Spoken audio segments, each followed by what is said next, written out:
নমস্কাৰ প্ৰিয় দৰ্শক, প্ৰজ্ঞান ইউনিভাৰ্ছ চেনেলত আপোনালোকক সকলোকে মই স্বাগতম জনাইছোঁ। আজি আমি লৈ আহিছোঁ এপ্ৰিল মাহৰ আপোনাৰ যি মকৰ ৰাশিৰ ফলাফল।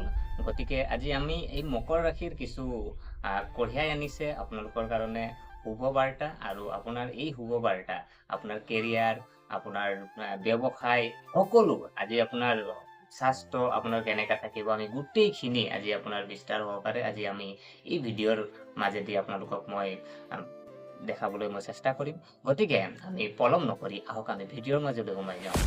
প্ৰিয় দৰ্শক, আজি 2025 চনৰ এপ্ৰিল মাহৰ মকৰ ৰাশিৰ জাতক জাতিকাসকলৰ বাবে কঢ়িয়াই আনিছে নতুন আশা আৰু সম্ভাৱনা। যদিও মাহৰ আৰম্ভণিতে কিছু প্ৰত্যাহ্বান আহিব পাৰে, তথাপিও আপোনাৰ কঠোৰ পৰিশ্ৰম, ধৈৰ্য আৰু ইতিবাচক চিন্তাধাৰাৰে পৰিস্থিতি ক্ৰমান্বয়ে আপোনাৰ পক্ষত পৰিণত হ'ব। এই মাহত আৰ্থিক, পাৰিবাৰিক আৰু কৰ্ম সংক্ৰান্তীয় পৰিস্থিতিত উত্থান পতন হ'ব, কিন্তু শেষত আপুনি আপোনাৰ পৰিকল্পনা সফল কৰাত সফল হ'ব। অৰ্থনৈতিক দিশটো যদি আপোনাৰ চোৱা হয়, আজি আপোনাৰ এপ্ৰিল মাহত অৰ্থনৈতিক দিশটো আপোনাৰ কেনেকে যাব। তো আজি আমি অৰ্থনৈতিক দিশৰ বিষয়ে যদি আপোনালোকক কওঁ, প্ৰিয় দৰ্শক, আমাৰ আৰম্ভণিতে কিছু আৰ্থিক অসুবিধাৰ সন্মুখীন হ'বলগীয়া হ'ব পাৰে।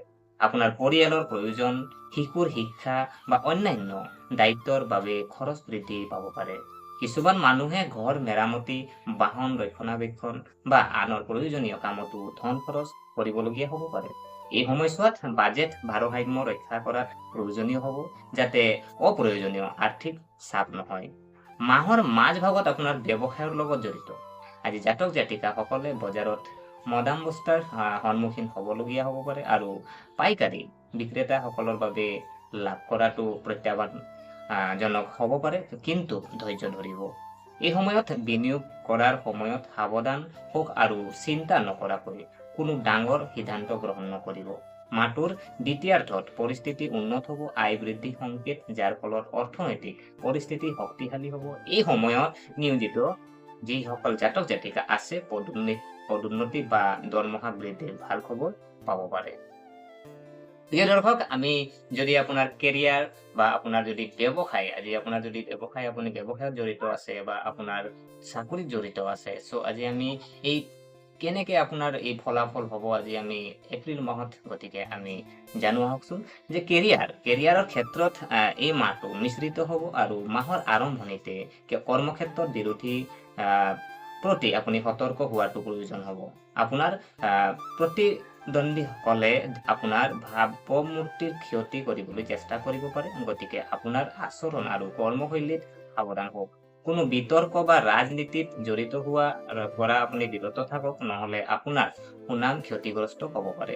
যদি আপুনি নতুন চাকৰি বিচাৰিছে, তেন্তে মাহৰ শেষফালে ভাল অফাৰ পোৱাৰ সম্ভাৱনা আছে, আৰু একে সময়তে পদোন্নতি বা বদলিৰ বাবে অপেক্ষা কৰি থকাসকলৰ বাবে ভাল খবৰ পোৱাৰ সম্ভাৱনাও আছে। ব্যৱসায়ত জড়িত সকলৰ বাবে মাহৰ শেষত আপোনাৰ পৰ্যায়টো উপকাৰী হ'ব।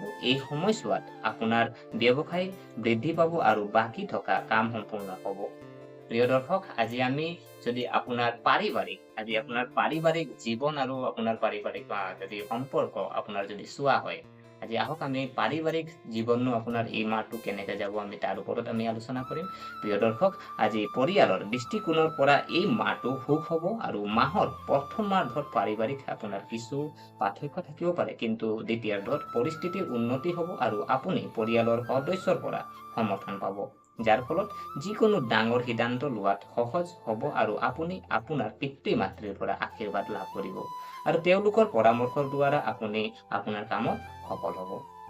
প্ৰিয় দৰ্শক, আমি যদি চোৱা হয়, আজি আপোনাৰ যি এপ্ৰিল মাহত আপোনাৰ যিসকল মকৰ ৰাশিৰ জাতক জাতিকা আছে, আপোনালোকৰ যদি আমি চাওঁ আজি আমাৰ প্ৰেমৰ বিষয়ে যদি আপোনাৰ চোৱা হয়, তো আপোনাৰ কেনেকে যাব আপোনাৰ প্ৰেমৰ বিষয়টো, এই মাহটো প্ৰেমৰ সম্পৰ্কটো অনুকূল হ'ব। আপুনি আপোনাৰ সংগীৰ সৈতে অধিক সময় কটাব, যাৰ ফলত সম্পৰ্কত মিঠা আৰু গভীৰতা আহিব। বিবাহৰ প্ৰতি আগ্ৰহীসকলৰ বাবে ভাল প্ৰস্তাৱ আহিব পাৰে। বিবাহিত জীৱনতো প্ৰেম আৰু বিশ্বাস বৃদ্ধি পাব, যিয়ে পাৰস্পৰিক সম্পৰ্ক আৰু অধিক শক্তিশালী কৰিব। প্ৰিয় দৰ্শক, আজি আমি যদি চাওঁ আমি স্বাস্থ্য, আজি আমাৰ স্বাস্থ্য আপোনাৰ কেনে থাকিব, আপোনাৰ স্বাস্থ্য কেনেকে যাব, আপোনাৰ কিবা বেমাৰ হ'ব পাৰে নেকি, আজি তাৰ ওপৰত আমি সাৱধানতা থকাটো আমি বহুত জৰুৰী আছে। তো তাৰ বিষয়ে আমি জানো আহক। যে আপোনাৰ এপ্ৰিল মাহটো যদি আমি চাওঁ যে স্বাস্থ্যৰ ক্ষেত্ৰত এই মাহটো স্বাভাৱিক হ'ব আৰু কিন্তু কৰ্ম বোজা আৰু মানসিক চাপে স্বাস্থ্যৰ ওপৰত প্ৰভাৱ পেলাব পাৰে।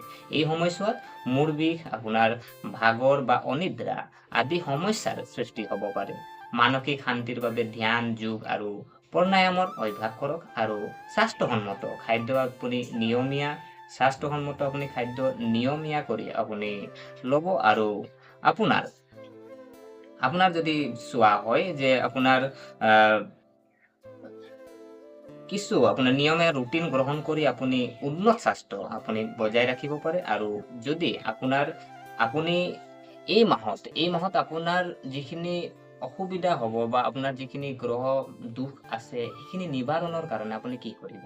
যদি আপুনি এইখিনি নিবাৰণৰ কাৰণে আপোনাৰ কিছুমান প্ৰতিকাৰ আছে, সেই প্ৰতিকাৰবোৰ যদি আপুনি কৰি ল'ব পাৰে তেতিয়া আপোনাৰ কাৰণে ভাল হ'ব। তো আমি জানো কি কিনো প্ৰতিকাৰ আছে। তো প্ৰতিকাৰবোৰ কৈছে যে আপোনাৰ যে আপুনি শনিবাৰে আপুনি আঁহত গছৰ তলত আপুনি সৰিয়হ তেলৰ আপুনি বন্তি জ্বলাব আৰু আপোনাৰ কৈছে যে আপুনি পাৰিলে হনুমান মন্দিৰত বা আপুনি হনুমানক যদি আপুনি আহ হনুমান মন্দিৰত গৈ পেলাই আপুনি শৰাই এভাগ আগবঢ়াব আৰু তাত পাৰিলে আপুনি সেন্দুৰ আৰু আপোনাৰ ধৰি লওক গুড়, আপোনাৰ বুট দালি, আপোনাৰ বুন্দিয়া লাডু এনেকে আপুনি শৰাই এভাগ ধুনীয়াকে আপুনি হনুমান মন্দিৰত আপুনি আগবঢ়ালে আপোনাৰ কাৰণে ভাল হ'ব। আৰু আপুনি ক'বলৈ গ'লে যে আটকজনক আপুনি যিখিনি আটকজন আছে আপুনি তেখেতসকলক পাৰিলে আপুনি তিল আৰু আপোনাৰ মাটিমাহ তেখেতসকলক আপুনি দান কৰিলে আপোনাৰ কাৰণে শুভ হ'ব।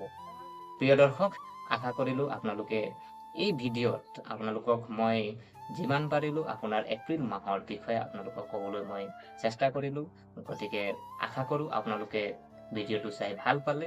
যদি এই ভিডিঅ'ই আপোনাক কিঞ্চিত মানুহ লাভান্বিত কৰিছে তেনেহ'লে লাইক কৰিব, শ্বেয়াৰ কৰিব আৰু আমাৰ চেনেলটো যদি আপোনালোকে এতিয়ালৈকে ছাবস্ক্ৰাইব কৰা নাই, এনে ভিডিঅ' পাই থাকিবৰ কাৰণে আপোনালোকে চেনেলটো ছাবস্ক্ৰাইব কৰি ৰাখিব।